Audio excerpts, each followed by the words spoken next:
이렇게 새벽 기도를 드리시는 우리 모든 성도님들에게 하나님의 은혜와 평강이 가득하기를 진심으로 기도를 드립니다. 우리 다 함께 찬송가 425장 찬양하시겠습니다.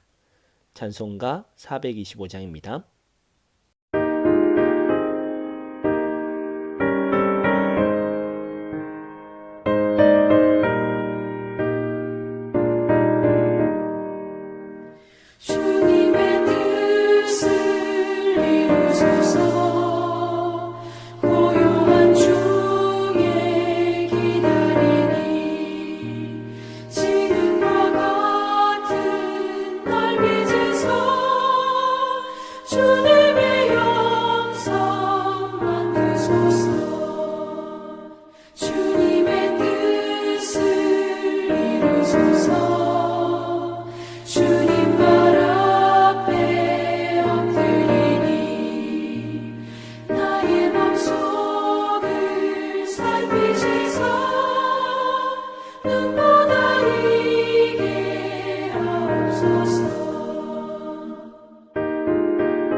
기도드리시겠습니다. 사랑과 은혜가 많으신 하나님 아버지 감사를 드립니다. 우리를 구원하여 주시고 죄 백성 삼아 주심에 감사를 드립니다. 이제 거룩하신 하나님 앞에서 또한 우리가 구별된 백성으로 살아가게 하여 주옵소서. 특별히 오늘 말씀을 들으면서 하나님 앞에서 어떻게 구별된 삶을 살아갈지 고민하고 또한 그러한 삶을 살아가기 위해 말씀을 듣고 성령을 의지하고 기도하는 귀한 시간이 되게 하여 주옵소서. 이 땅 가운데에서 그렇게 주님 앞에서 구별된 삶을 살아가기를 소망합니다. 아버지 주님, 우리를 구별된 백성으로 부르셨사오니 그 부르심을 확신하며 구별된 삶을 살아가기 위해 수고하는 우리 모두가 되게 하여 주옵소서. 오늘 그와 같이 구별된 삶을 살아가기 위한 방법을 알려주시고 그 말씀에 순종하며 나아가는 우리 모두가 되게 하여 주옵소서.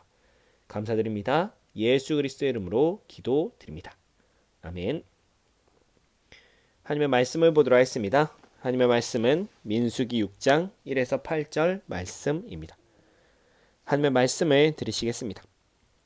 여호와께서 모세에게 말씀하여 이르시되 이스라엘 자손에게 전하여 그들에게 이르라. 남자나 여자나가 특별한 서원 곧 나실인의 서원을 하고 자기 몸을 구별하여 여호와께 드리려고 하면 포도주나 독주를 멀리하며 포도주로 된 초나 독주로 된 초를 마시지 말며 포도즙도 마시지 말며 생포도나 건포도도 먹지 말지니 자기 몸을 구별하는 모든 날 동안에는 포도나무 소사는 씨나 껍질이라도 먹지 말지며 그 서원을 하고 구별하는 모든 날 동안은 삭도를 절대로 그의 머리에 대지 말 것이라. 자기 몸을 구별하여 여호와께 드리는 날이 차기까지 그는 거룩한즉 그의 머리털을 길게 자라게 할 것이며 자기의 몸을 구별하여 여호와께 드리는 모든 날 동안은 시체를 가까이 하지 말 것이요 그의 부모 형제 자매가 죽은 때에라도 그로 말미암아 몸을 더럽히지 말 것이니 이는 자기의 몸을 구별하여 하나님께 드리는 표가 그의 머리에 있음이라. 자기의 몸을 구별하는 모든 날 동안 그는 여호와께 거룩한 자니라. 아멘. 네, 오늘은 자기 몸을 구별하여 여호와께 드리려고 하면이라는 제목으로 하나님의 말씀을 전하도록 하겠습니다.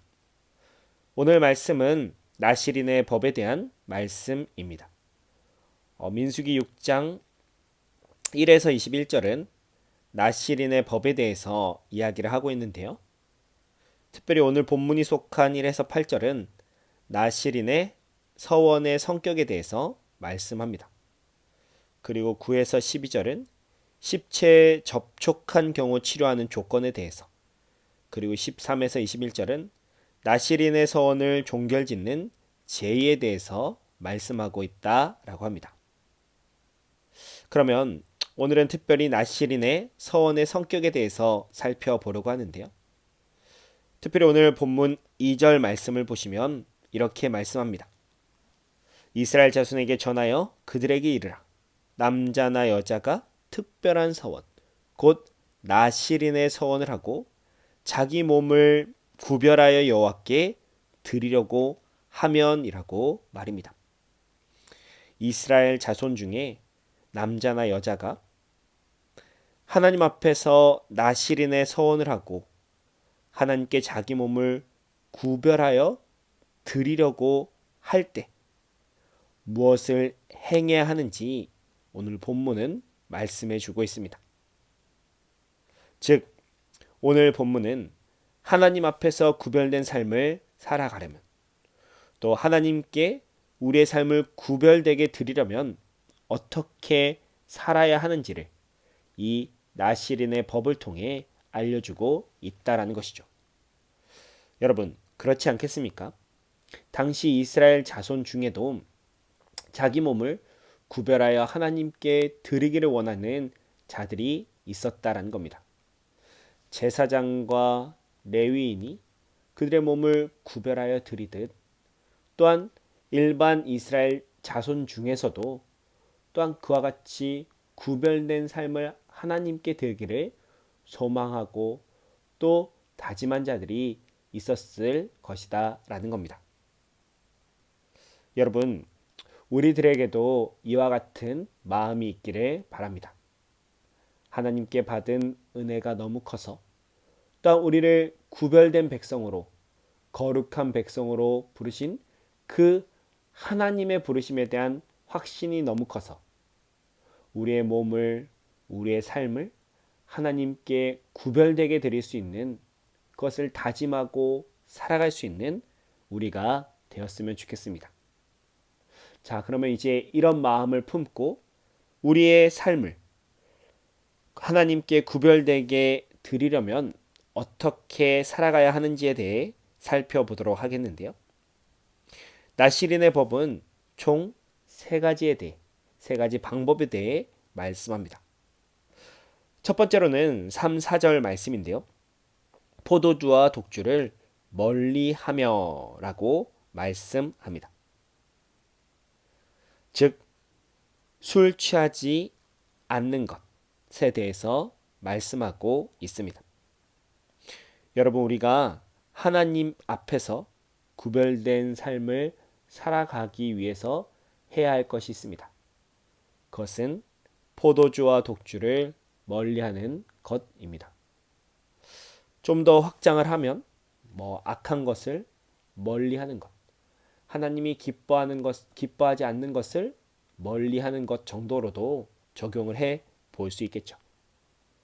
하지만 나실인의 법에서 이 포도주와 독주를 언급하고 있기 때문에 좀 더 확장하기보다는 오히려 이 포도주와 독주, 즉 술에 집중해서 우리가 생각을 해보면 좋을 것 같습니다. 이와 관련해서 신약 성경에서는 에베소서 5장 18절은 술 취하지 말라. 이는 방탕한 것이니 오직 성령으로 충만함을 받으라 라는 말씀을 합니다. 즉, 하나님의 구별된 백성은, 성도는 술 취하지 말아야 합니다. 방탕한 것을 멀리해야 합니다. 오직 성령으로 충만함을 받아야 합니다. 그래야만 구별된 삶을 살아갈 수 있습니다. 이와 관련해서 많은 분들이 제게 이런 질문을 합니다. 술 마시면 안 되나요? 라는 질문인데요. 이에 대해 저도 이런저런 말씀을 합니다. 그런데 오늘 말씀을 보시면 술을 마시면 안 된다, 혹은 술을 마셔도 된다의 문제보다 좀 더 구체적이고 또 좀 더 우리가 고민해 볼 수 있는 그런 내용에 대해서 이야기를 하고 있습니다. 무엇이냐? 우리가 정말로 하나님 앞에서 구별된 삶을 살아가고 싶다면 술을 마시지 않는, 술을 멀리하는 결단을 해야 한다라는 겁니다. 나시린의 법이 이렇습니다. 하나님 앞에서 구별된 삶을 살아가기 위해서 서원을 하고 또한 그 법을 지킨다라고 한다면 술을, 포도주나 독주를 멀리해야 한다라는 겁니다. 바로께는요, 우리 모든 성도님들이 이와 같이 하나님 앞에서 어떻게 구별된 삶을 살아가야 할지 결단하고, 이 결단 가운데에서 하나님의 말씀을 지켜 순종하는 저와 여러분들이 되었으면 좋겠습니다. 이건 해야 되고, 이거는 하지 않아야 되고, 그와 같은 문제를 넘어서서 하나님 앞에서 구별된 삶을 살아가기 위해 이렇게 살아가야겠다라고 결단하는 저와 여러분들이 되기를 진심으로 기도를 드립니다. 다음으로 이제 두 번째로 우리가 살펴봐야 할 나시린의 법은요, 삭도를 절대로 그의 머리에 대지 말 것이라 라는 5절 말씀의 내용입니다. 이 말씀과 관련해서 생각나는 인물이 있죠. 바로 삼손입니다. 삼손은 삭도를 머리에 대서 힘, 능력을 잃었던 인물입니다. 나시린의 법을 어김으로 또한 삼손은 능력, 힘을 잃어버렸다라는 겁니다. 여러분, 그리스도인의 능력이 어디에서 옵니까? 구별된 삶을 살아갈 때 옵니다. 물론 우리가 구별된 삶을 살아야만 우리의 능력, 힘을 얻는다라는 말은 아닙니다. 능력 주시는 하나님 안에서 우리는 믿음으로 그 능력들을 누릴 수 있습니다. 다만 여기서 제가 말씀드리고 싶은 것은 그리스도인이 가진 힘, 정말 능력이 있는데 그것은 우리가 구별된 삶을 살아갈 때 정말로 세상 가운데 또 우리 삶 속에 나타난다라는 겁니다. 하지만 우리가 구별된 삶을 살아가지 않을 땐 어떠합니까? 성도로서의 힘, 성도로서의 능력이 나타나지 않습니다. 세상 사람들과 같이, 아니 세상 사람들보다 못한 이들이 될 때도 있다라는 것이죠. 여러분, 사실 이 나시린의 법, 서원은 기간이 있는 것이었습니다. 물론 삼손의 경우에는 조금 더 특별했던 것 같은데요. 오늘 본문을 자세히 보면 서원을 하고 구별하는 모든 날이라는 표현이 있습니다. 즉 기간이 있다라는 말인데요. 여러분, 이 기간 동안에 만약에 머리를 잘랐다라고 한다면 어땠을까요?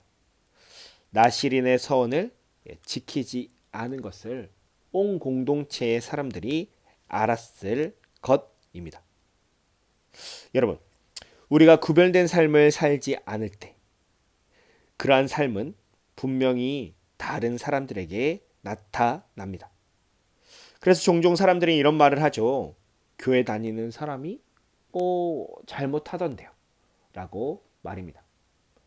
구별된 삶을 살아가지 못한 것이죠. 그리고 그 힘과 능력을 잃어버린 것입니다.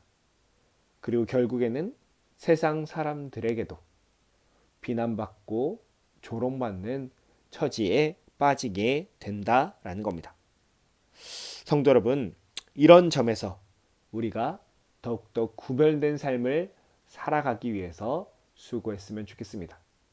우리가 구별된 삶을 살아감을 통해서 정말로 성도로서의 힘과 능력을 다른 사람들에게 보여줄 수 있는 그런 우리 모두가 되었으면 좋겠습니다.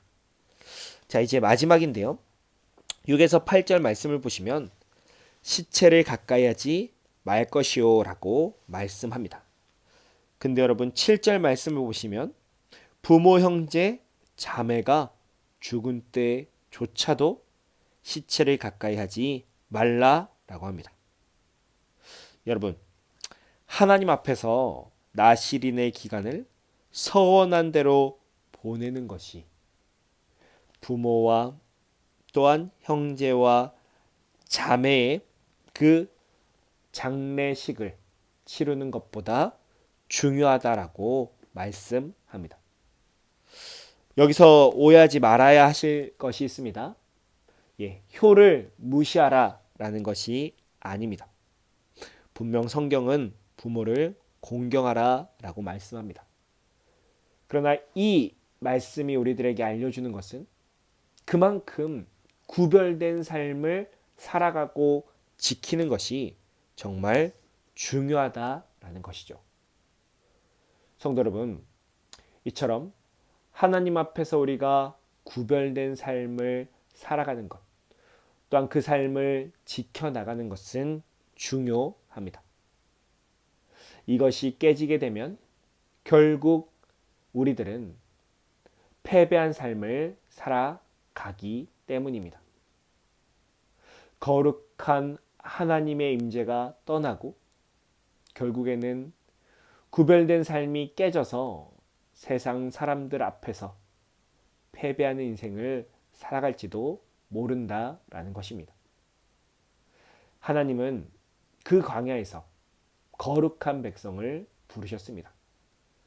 그리고 그 거룩한 백성들과 함께 믿음의 선한 싸움을, 그 약속의 땅으로 향하는 그 가나안 땅을 정복하는 그 싸움을 행하고자 하셨다라는 겁니다. 그 싸움에서 가장 중요했던 것이 무엇입니까? 바로 거룩성을 지키는 것이었습니다. 세상 나라와 같이 싸우고 세상 나라와 같이 살아가는 나라가 아니라 정말로 하나님 앞에서 구별되게 싸우고 구별되게 살아가는 그런 나라를 세우시기 원했다라는 겁니다. 그렇기 때문에 우리가 하나님 앞에서 구별된 삶을 살아가는 것은 매우 중요한 일이다라는 겁니다. 바로는요, 이 구별된 삶을 살아가는 것, 이것이 매우 중요한 일이다 라는 것을 오늘 기억하시고 주님 앞에서 구별된 삶을 살아가시는 저와 우리 모든 성도님들이 되시기를 바랍니다.